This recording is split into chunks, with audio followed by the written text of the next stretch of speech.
It's time for this week's episode of Brandon Sports Talk, featuring in-depth interviews from those who are trending in the world of athletics. And now, here's the host of Brandon Sports Talk, Brandon Pate.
Welcome back to Brandon Sports Talk. In today's episode, I have the privilege to interview JCC's men's head coach basketball coach, Jay Creecy. How are you doing today?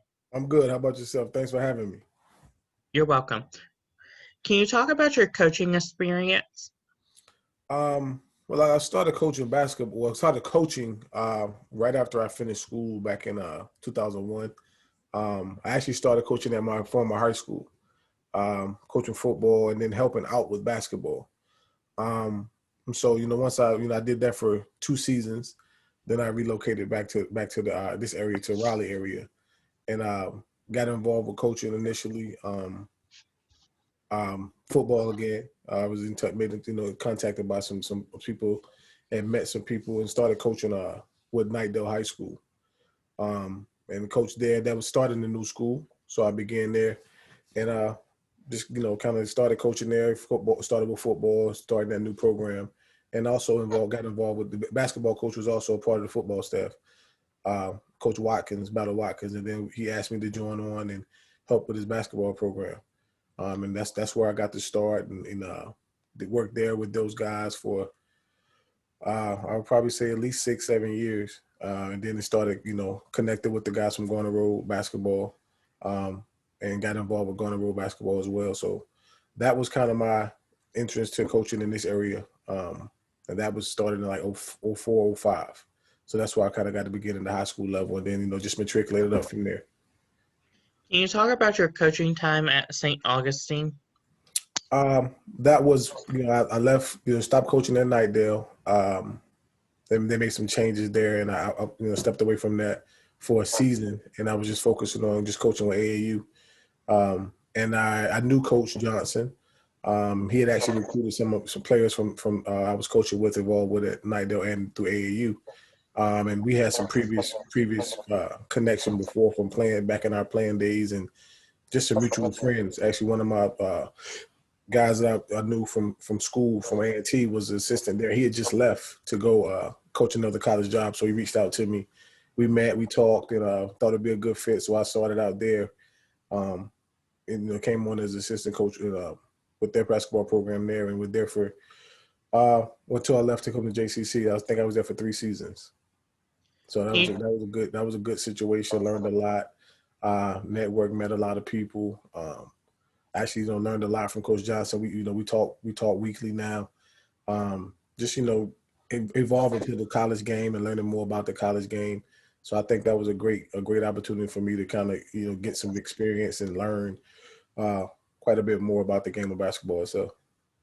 Can you talk about your time at Knightdale High School and what you've learned to move on to the college level? Well, starting out there at Knightdale, I just kind of started, learning to build relationships.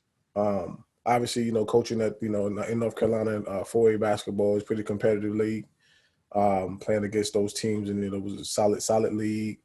good competition night in and night out. Obviously having a beginning the school there and building a program was interesting. And we had some success, pretty quickly. I think our first senior class that we had at Knightdale, we actually won the conference. Had the conference player of the year. So we kind of move at a rapid pace and had some really talented kids that come through there. Move on. A lot of guys moved on to the next level, and actually in both sports. And it was just a great experience to learn and kind of develop relationships and connections in the Raleigh and the Wake County area and the surrounding areas. So I think it kind of opened up some doors, and I gained some recognition for being there. I ended up coaching before I left. I started out just assisting with the varsity, and then there were some changes, some changes in the staffs around, and I ended up head coaching the JV team for maybe 4 years.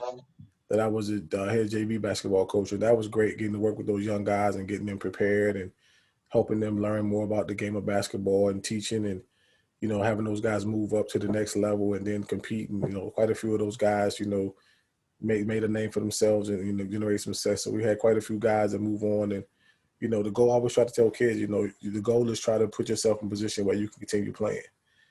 So quite a lot of guys came through that program that, ended up finding themselves on college rosters and making college basketball teams, and even a couple guys have had opportunity to play professionally. So I thought that was a successful time in my coaching career. That's amazing.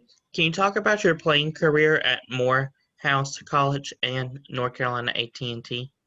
With North Carolina A&T in Greensboro, my playing career was very interesting. A lot of people don't know this, but I suffered a huge injury my senior year in high school. I had a torn meniscus, and it's a little bit different times for that type of injury than it is now. And I grew up in northeastern North Carolina, so small basketball success, and did some camps and did some good things and made some recognition and had some recruiting attention. But again, getting hurt, that probably isn't a worse time to get hurt, especially hurting your knee, than being your senior year at that level of play. That's probably the worst time to suffer an injury, because there was already skepticism about the level of play and the talent I faced night in, night out. And then now, when you hurt your knee, in the college basketball world, in particular at that day and age, and we're talking about the late 90s, that's a very damaging blow. So, I ended up making the decision, given an opportunity after I finished. I only played in 8 games my senior year. I tried to come back and play after a minor surgery, but it was challenging. So I ended up, finally, taking an opportunity to go to Morehouse in Atlanta. But I wasn't healthy, so I wasn't able to play because I had to have another type of surgery, so to speak. This is, again, 97. So I had to miss that. I was scheduled to come back in the second semester, but unfortunately, I didn't academically into some academic struggles. So that didn't work. I ended up taking ended up not playing, not getting an opportunity to play. And then me and my family decided maybe, just coming back closer to home, because basketball wasn't looking like that was turning the corner. I wasn't able to get back in shape. I, just struggled with the knee injury, and the level of play was a challenge as well, and just, being injured. So I ended up transferring back in state, and I transferred to A&T. And the crazy thing about that is prior to making that decision, I wasn't aware of the rules and regulations, probably like I should have been. Didn't do enough research, didn't confide in the right people. And as you know now, transferring from one level to the next, you have to sit out a year. Mm-hmm. So in essence, I really missed almost 3 years of basketball. From the time of my senior year, missed sitting out the freshman year, then having to transfer and sit out the third year as I transferred up to Division I. And that just happened to be a scenario where I just didn't pay attention to that, and basketball didn't lead that decision. So got to A&T, and then as soon as I got there was a coaching change. So it just fell out of grace and was hurt. By that time, I had three knee surgeries, and as the recovery period, found out that I did some damage in my back. So by this time I was like, look, man, this isn't working at all. Coach gave me an opportunity, worked out with the team a little bit. And, fortunately enough, I was still able to receive some financial support from athletics, just because, I carried myself in the right way, had solid grades at this time. And so I never played. I didn't play. I was part of the program, but I just didn't play. And by my last year, I just walked away from it. I was just focusing on finishing up with school and didn't know what direction I was going in. Didn't have any idea about coaching. That wasn't part of my thought process at the time. At that time, I was just like, let me finish up with school and figure out what's next. So that's kind of how that went. Can you talk about your experience coaching the Garder Road team, the basketball club? Yeah, Garder Road is a strong program. I mean, anybody from in the country, definitely in the East, know that program is a lot of history, a lot of big names in basketball out of the North Carolina area have matriculated through there. So that was just a great experience, great opportunity to get in and learn more about the game and work with different individuals. And I met tons of athletes that moving through this area. Because I mean, especially at the young ages, you could go in the Garner Road gym in the early to mid 2000, and you would see it looked like a who's who in the NBA game right now. It was guys all over the place that are now playing in the NBA, and high quality college basketball players that I've worked with.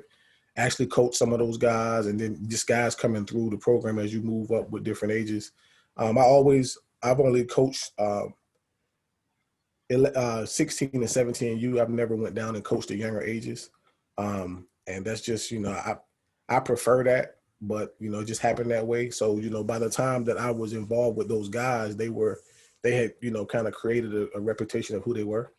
So it was more so helping them kind of navigate the path, strengthen up the tools they already had and put themselves in position so they could, get a very good evaluation and put themselves in position to, move to the next level, whether it be, Division I, which is everybody's aspiration, Division II, Division III, NAI. There's been guys from all levels. And obviously, everybody knows of the guys that are, major D1 players and the guys that are now professionals. But I've seen those guys, playing basketball since the time they were 10, 11 years old. So kind of seeing their path and seeing them grow, it's been great. I have relationships with a lot of those guys now. The men over at Garner Road now, they're still, still doing things. And there's been some changes, obviously some changes. And things are still, they're still pushing, forging forward. My last year coaching there was 2020. I think the 2018 graduating class was the last group I had I worked with directly. And those guys, a lot of those guys are playing some solid college basketball now. This would be their sophomore year they're coming into. So a lot of those guys had good freshman years. And so, just going back and just looking at some of the names and some of the guys that, worked directly with has been amazing. So that was a great experience. So there's good things going on over there for Garner Road. What have you accomplished at JCC in your head coaching career? I think so far I would say the main accomplishment now, it's difficult because it's hard to gauge success at this, going into year 3. This was what I envisioned being the year that we kind of made the leap, so to speak, to definite relevancy. But obviously, the COVID-19 has kind of put that made that kind of awkward. But I think that the biggest thing we've accomplished at JCC thus far, I would say, would be that putting a product on the floor that's indicative of what you need to see at a junior college level. I think now we've made the change from just fielding a basketball team to having a team that is worthy of people paying attention to. There was a stigma attached with them when I got there. It was just like there were several kids that were there to play basketball that hadn't played basketball at a high level. Some not even at a quality level, but they were welcomed at JCC. And that was just something about just based on the scenario that was in place there, the level of commitment there hadn't been where it would need to be to compete on a college level. And that's one thing that I talked about when I met with them, when they contacted me and we went through the process of talking about the job. I said, I've been in Raleigh for 10 plus years and I never knew that JCC had a basketball team, and it's 30 minutes away. So that means that there has not been very much outward effort to attract talent. I didn't know that JCC had a basketball program. And I coached at Knightdale, which is 25 minutes away. I live in Raleigh, which is 35 minutes away. And I wasn't aware until I was contacted. So that was what I felt like was problematic. And I made that presence known prior, in the interview process, that there's been a huge absence of creating a scenario where this is a place that student athletes feel like they can go grow and move on from.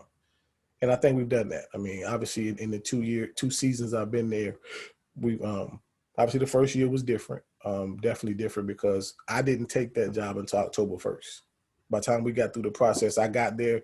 The first interaction I had with the men's basketball program at JCC in that first year was October 1st. And I walked in the gym and I was surprised. Not that there was not any talent in the gym, but I was surprised at the level of play I saw going on in the gym. Just that it wasn't what you would expect from college level athletes. So obviously, with that being said, in that case, there was no time to change that. You had to find the best 13 or 14 athletes that were available, and try to mesh that together to be competitive. And I feel like we were competitive overall. We didn't have a mindset or a mentality to ultimately be as successful as we would have hoped. But there were some guys that really worked hard. There were some guys that committed to trying to be better, and some guys who really,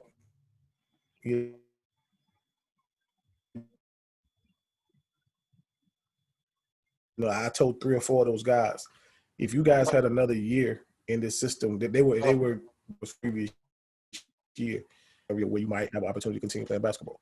And there were 2 guys that played that year that had some opportunities, but their commitment to basketball wasn't such that they wanted to stick their neck out there and make the sacrifice and need to continue playing. And then moving into the next year, to be quite honest, we reshuffled the whole roster. I think I brought back 2 guys. And just having honest conversations with guys and telling them, if you're not playing at this level with aspirations to play at the next level, then you shouldn't be playing here. If you don't have aspirations to play college basketball at the next level, which is NCAA basketball, you're not. This isn't for you. So if that's not your goal, then you don't need to be committing the time, energy, and effort to playing at this level. And some of them understood that, and some of them I had to tell them why that was our conversation. And I have 2 rules that I tell all young men that I work with, and they can recite it to you. I tell them I'm not gonna lie to you, and I'm not gonna lie for you. So I'm gonna give you my honest evaluation and be honest with you and tell you what I really think. I said, and I'm telling you this from a place of I know what's expected of you at the next place. I know what it's gonna take for you to be successful at the next stop. If you're not able to make that commitment academically, athletically, socially, emotionally, if you're not able to do that, because playing college basketball is hard. It's difficult. It's a challenge. A lot of guys aspire to do it, but it's very, very hard. It is a job. It is a full-time commitment. And if you can't make that commitment academically, socially, and then basketball-wise, you're not going to survive. And so you need to understand that. And that's the message we're preaching to these guys now. And through last year, we had a very interesting season. got a solid group of guys, a good group of guys in. Some risk, obviously, and that's the nature of junior college. But we got off to a great start. I think we were at the end of the break.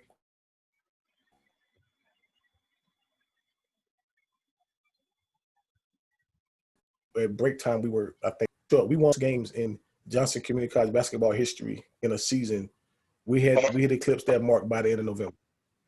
So we were rolling. We were doing pretty well, playing solid basketball.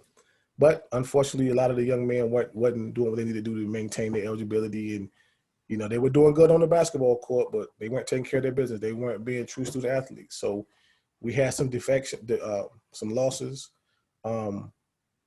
of some personnel changes after the break, and we ended up limping to the finish line.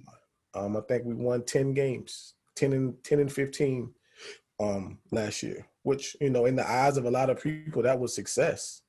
And it was success. It just wasn't the level of success that we aspired for. So now we're back again. We kind of reshuffled the deck, brought in a new group of guys, a couple holdovers, guys that did what they're supposed to do. We actually had 2 young men to leave after 1 year that went off to play basketball at the next level. So that was great. That was probably one of the outliers from the year that, we could look at as a positive, that, we able to have young men moving through the program and inspiring and do what they're supposed to do and put themselves in a position where they could, attract the opportunity, make themselves attractive enough to receive the opportunity to continue at the next level. So we had 2 young men that are able to do that. Another young man from that team is going to have a chance to have a walk-on opportunity at a school. So that was growth. And so moving into this year, that's the expectation. I mean, I feel like we have brought in a group of guys that all have next level potential. And so just trying to mold and see how things are going to work themselves out. Can you talk about the recruitment process, bringing in guys, for example, the ACOT player Charles Walker that y'all brought in?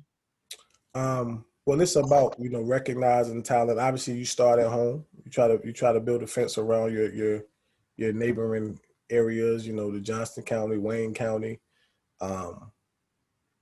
coming into Wake County, going out to the Pitt County and some of the other surrounding counties, and just recognizing the talent and having conversations, build relationships with guys, and let them know that there's opportunity there for them. It was a little awkward because it was we kind of got in basketball it's challenging because you have to practice, recruit, play, all simultaneously for the whole year. I mean, recruitment never stops. Obviously, you always want to be putting in the time and energy with the guys you have. And obviously with basketball bleeding into 2 semesters, it makes it, it's long and it's a challenge, but it's what you sign up for. So just establishing those networks and reaching out to the coaches at these high schools, and, a lot of, receiving a lot of emails and phone calls from guys who, looking forward to an opportunity and asking questions, and then, getting out to see them play and giving them a true assessment and letting them know what we have to offer and what we can provide for them here, in lieu of, the other options. Because one thing about this area is very challenging because there's a lot of schools in our region. If you think about it, in North Carolina, North Carolina is probably the second or third largest junior college region in the country.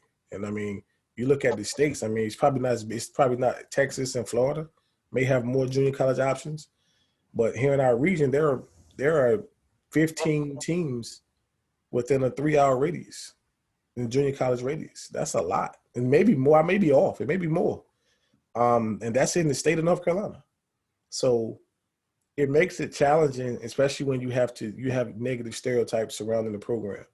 So you're basically telling kids, wipe out all the previous things you've heard about what's happened or what's transpired at Johnston, and hear the words I'm telling you, understand the goal, follow, you understand the mission of what we're trying to do, and look at the work we've done recently. And obviously that you get some fallback from some others about what has happened. You can't, one thing about history is you can't rewrite it, so it's gonna be there. So you got to kind of try to push forward and hopefully we'll be able to talk to some guys and get them to understand what we're trying to do, and we can build from that. We're making some changes internally at JCC that hopefully will afford us the opportunity to do some more things for student athletes that we haven't been able to do as far as financial support and with the opportunity to do scholarships and things of that nature. So we're making some changes, and those things should be in effect by the first of the year. If things go forward like we expect them to, like we're planning for them to. So we'll be able to, align ourselves with some of the other schools and not have to be playing catch up, so to speak, from behind as far as what we can offer and what we can provide. Because that's been something that obviously has been a negative for us. So we're going to try to, level the playing field a little bit and then see where that lands us. As you rewrite history for JCC, what are some of your future plans? Again, kind of like I kind of included some of that in the other thing. Just leveling the playing field, making JCC a destination place where people are, especially people in the area. I like to have a recruiting footprint within like an hour radius because I want the young men's families to see them play. So I try hard to first and foremost reach out to those students within that footprint. When you're going recruiting, when recruiting for colleges, you have established networks where you always go back to, and we're trying to establish that now so that there are coaches and there are schools and there are AAU programs that know that we're doing good things. We've worked with them before. We've brought in students that they've been involved with. We've done things the right way. We've established strong relationships. Students are gaining and growing from this experience, and so once you start doing those things, then you don't have to contact them. They'll start contacting you. So we have some work to do with there. It's a work in progress, but we're now starting to try to get a feel for the residuals of that and understanding that we know what we're doing. We have a plan. We have a process. And if you buy in and you do what you're supposed to do, you can achieve your goals. So that's slowly but surely stepping to the forefront of what we're doing here at JCC. Can you talk about the difference between D1 Juco and D2? It's very simple. It's just the resources. That's in a nutshell. That's what it is. And you have things that historically, schools are going to go to. Just like in any other thing, people are going to go and attach themselves to where they feel like the best basketball is played.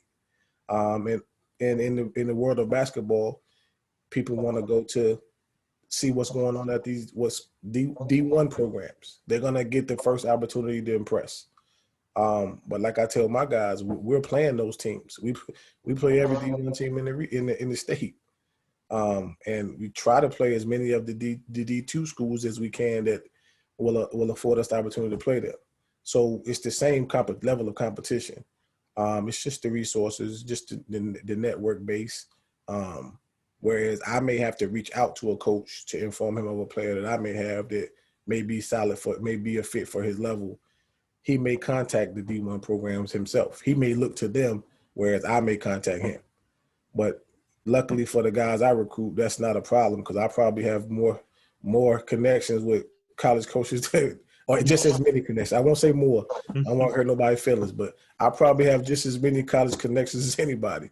I would doubt that there would be anybody that can. I could probably look through my phone and call and have a conversation with 50 college coaches now, and it's not like I'm a stranger. So that helps to have pre-existing relationships that I could utilize. But I tell my players, for me to call someone that I know regarding you have to take care of your business.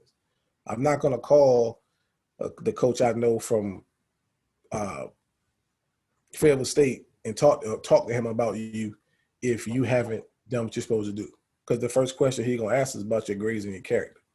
So if you got spotty grades and you're not a responsible, accountable person, your basketball talent is not going to get you over the hump. So they have to understand that. I say, if you're playing basketball here, the expectation is you can play. So now they're looking for reasons to strike through your name. You already have a check mark because you made it to this level. So now it's just they strike the reason how they condense their recruiting boards is based on your character and your academics. So that's how the level of talent isn't huge difference from at the different levels in junior college and in the NCAA. It's not always the level of talent. It's the intangibles. And intangibles include your character, your academics, how you are socially, the red flag, so to speak. So try to prevent having red flags. That's the message. Try to prevent having red flags. Don't do anything or have anything on your record that makes a coach walk away from you. That's great advice. What advice would you give upcoming coaches looking to get into coaching in the college level? I would tell them, go where coaches are. Go be seen, be recognized. And understand that by that I mean go to their practices, contact coaches, email coach. Do you mind if I come sit in your practice? Can I come sit in a meeting room? Can I talk to you a few minutes? Can I ask you your thoughts about this? Most 95% of your coaches are going to be receptive because the coaching game is like a fraternity. So most times, maybe not the rival coaches. I don't know if you're going to get Roy Williams and Mike Krzyzewski to collaborate, but most coaches will help other coaches, especially across the board at different levels, because they're all in it for the same reason, trying to help student athletes reach their goals. So if you reach out to a coach and you have contact them, whether it be email, and now social media is great. Just reach out and go, coach, I'm so-and-so, I'm from here, follow your program, love to get a chance to talk with you, come by, spend some time with you. Ask a coach, can I take you to lunch? Or you go to lunch at one, coach, can I take you to lunch? I mean, I ain't telling you to go to Ruth Chris, but you can take the coach out to get a sandwich and be like, can I just pick your brain for 30 minutes about X, Y, or Z, or can I come sit in on your practice? That works. I mean, I've probably visited every college in North Carolina in the past 3 to 4 years. So I've probably, if not visited, had a conversation with coaches, staffs from in-state and even out of state, even into Virginia. Just, not necessarily develop great relationships, but just so you don't always want to call when you want something or when you need something. You don't always want to reach out when there's your coach, I got a player. Or you ain't always got a player. So that don't reach out to people when you need something or you want something. Establish relationships where you can just call to check in and follow up and, coach, can I come see you guys play? What's a good game for me to come and watch your team compete? Those type of things go a long way. And obviously understand when you get to a certain level, you have a product. So the better your product is, the product being the better your players are, the more coaches will be receptive to talk to you. Because, I mean, they got to recruit as well. So, you get to as the levels improve, the livelihood, the pressure to succeed gets higher. So the better your product is on the court, the more attention you will get from the coaching circle. That's great advice. What advice would you give upcoming future college athletes looking to get recruited to the next level? Take care of their grades. That would be first and foremost. Take care of your grades. Don't let your academics be a reason why you don't get afforded opportunities. And that happens. And in this level, at the junior college level, a lot of athletes sometimes that we work with have academic issues, whether it be from freshman year that they just didn't take seriously, or they committed all their energy and time went towards basketball and they didn't spend enough time academics. But now you got to change those habits. I tell guys all the time, if you're doing the same thing you did to get here and then try to get out of here, you're making a mistake. Because what you did before got you to this level. So if this isn't the level that you want, you got to do something different. And, my first thing I tell a recruit when I sit down with him and his family, or we have that intense conversation about recruitment and we're seriously recruiting this student athlete, I tell them immediately, I know that when you ended ninth grade 4 years ago, this was not what you wanted. I'm aware of that. I'm not a fool. If your aspirations 4 years ago was to play junior college basketball, then somewhere down the line you missed the bus. So this wasn't your goal. So it's a detour. This isn't what you aspired for at any stretch of the imagination. But for some reason, I'm in your living room and we're having this conversation. So we got to figure out how we can make this process work for you as quickly as possible. So that's in a nutshell, that's it. Because this wasn't your end game. I know that. I hope it wasn't. Because if this is what you aspired to do 4 years ago, then I need to, why are we here? So obviously I want you to have aspirations to get to that to the best level, the most appropriate level based on your talent. And if you need junior college to get there, I can help you with that based on whatever that scenario is that led you here, whether it be your grades, whether it be opportunity. I have a kid on my team right now that's a pretty solid basketball player, but he played behind 3 guys that are probably going to play as freshmen. Like they are probably going to play in college as freshmen. So he was the 4th guy on a team. So obviously his numbers wasn't great, and he didn't get a chance to flourish because he was the 4th best player in so to speak. So he has to wait his turn. But he has an opportunity. He has ability, and he's probably, if he does what he's supposed to do, he's going to have opportunity to play at the next level. But his path is just different. Everybody's path is different. So if you're trying to, and one thing about, I've been involved in AAU.